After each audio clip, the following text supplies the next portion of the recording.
Hi everyone, this is Somajit this side. Welcome to my channel. In today's video, we will be discussing about the low-level design of a hotel management slash booking system. So without further ado, let's get started.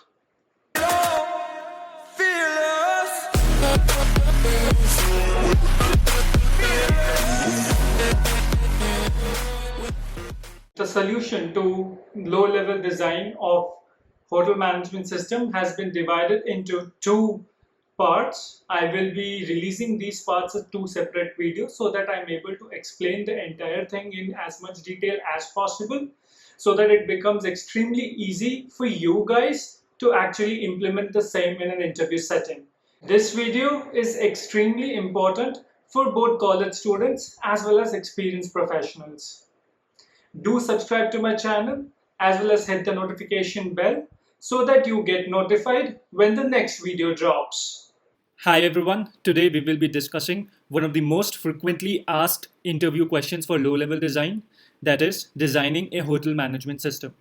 I have divided the entire solution into two parts. In the first part, I will be discussing how to gather requirements. After gathering requirements, I will be discussing how to identify the actors who will be performing those requirements, how to identify the use cases, the functions that these actors will be performing so that all the requirements get satisfied, and how to identify the components of the entire system. Once we are done with it, we will start with the creation of a use case diagram, which will basically tell us about the relationships between each of these actors as well as the corresponding use cases and how they interact with each other in order to complete the set of requirements that we have. Once we have designed the entire use case diagram, the second part will actually consist of writing the entire code for it. I will be using Java to write the code. We will be using design patterns as well as design principles to come up with a robust solution. In this case, I have used solid design principles along with the decorator pattern to actually come up with a good solution for designing a hotel management system. These two parts I will be releasing as two separate videos so that I am able to explain with complete clarity and detail what each part is. So make sure that you stick around with my channel and watch both the videos to get the complete context of it. If we quickly go through the requirements that I have listed down in the screen, we can divide the requirements into two types. One that performs an action and two that identifies a component. Ones that perform an action generally have a verb in it. For example, searching a room, booking a room, cancelling a booked room, sending notification, and etc. And the ones that identify a component will have nouns in it. For example, room types like standard and deluxe, and so on and so forth. We can quickly identify what are the requirements that basically identify a component and what are the requirements that tell us about an action. If we see the first requirement here, we can clearly say that this requirement is identifying a component of the system, which is the room. It states that the system should support the booking of different types of rooms. So it identifies a component, which is a room, and also tells us the different types of rooms available to us. The second requirement, if we go through it, we can say that it is a type of requirement which is identifying or which is defining an action. It says that the guest should be able to search for a room, book for any available rooms. So whenever we are listing down the requirements, we need to see whether or not this requirement actually identifies an action, which in this case is searching and booking.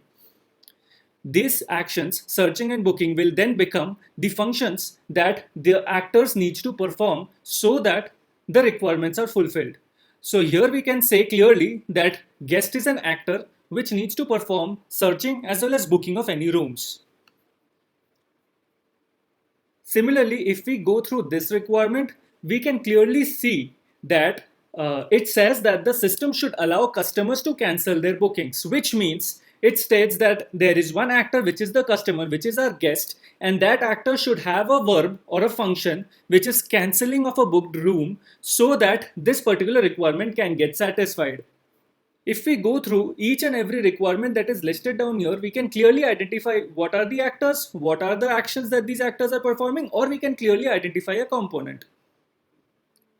If we go through this requirement, it says that the system should maintain a room housekeeping log to keep track of all housekeeping tasks. It says that there will be an actor, which is a housekeeper, that will use the system to actually maintain his or her housekeeping logs. Similarly, this tells us admin should be able to add, delete, and edit a room. It tells us that there is an actor, which is admin, and that admin should have these functionalities.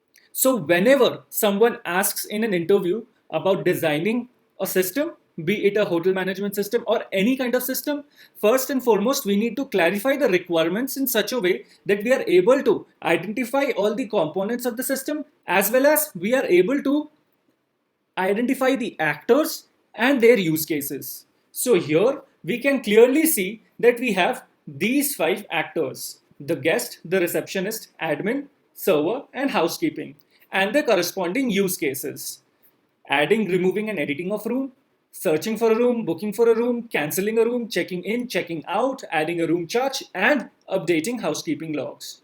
Once we have identified the corresponding actors and the use cases, we will go ahead and start the use case diagram, which will tell us about the corresponding relationships between the two. Now we can quickly go ahead and draw the use case diagram for these set of requirements, these actors, and the use cases that we have identified already. So quickly, we will first start the use case diagram by drawing the system boundary, which is this rectangular box, which will tell us what are the functions the system will be performing. Then we will start by drawing the actors, which is identified by these circular objects. These will tell me what are the actors that are present for our system and how they interact with either each other or with the system.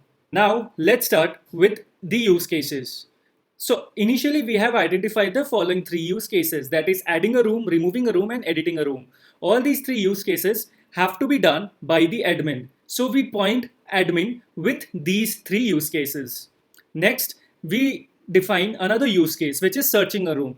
Searching a room can be performed by either a guest or a receptionist. Similarly, booking a room can be performed by either a guest or a receptionist, and checking in and checking out is only performed by a receptionist. What these functions and these corresponding arrows actually tell us is that where these functions should actually reside, so that the receptionist has the sole ability to check in and check out, and receptionist and guest together have the ability for searching and booking a room. So this completely tells us that searching and booking a room cannot be a part of the receptionist or the guest class. Instead, it will be a part of a class that is exposed to both of these classes. What I mean by exposed? I mean it is a part of such a class or an interface that both these classes, the guest as well as the receptionist, can actually call. Similarly, we come to another requirement, which was of updating housekeeping logs, which is the sole responsibility of a housekeeping actor. And notification service and bill generation service is the sole responsibility of the server. So we directly identify them and connect them with the server. Similarly, we have cancelling of rooms, which both the guest as well as the receptionist can perform. By this, we come to an end of our use case diagram. In the next video, I will be talking about how we can use this use case diagram and translate it to working code. I will be coding the entire system and all the requirements that we have identified by designing them in such a way that we are able to reuse most of it, adhere to the solid principles, as well as implement decorator pattern. So make sure you watch that video as well. I will be dropping that video tomorrow. Thank you for watching, guys. I will be releasing the follow-up video in a day or two. That video, as I have discussed already, will consist of the entire code, entire design of the hotel management system. We will be using the solid design principles as well as decorator pattern to actually come up with a very robust code for that. Please like and comment on my video. Share it as much as possible so that everybody gets benefited from it. Subscribe to my channel and hit the notification bell. Thank you. That will be it for today. This is Somajit bidding goodbye. Das Vidanya.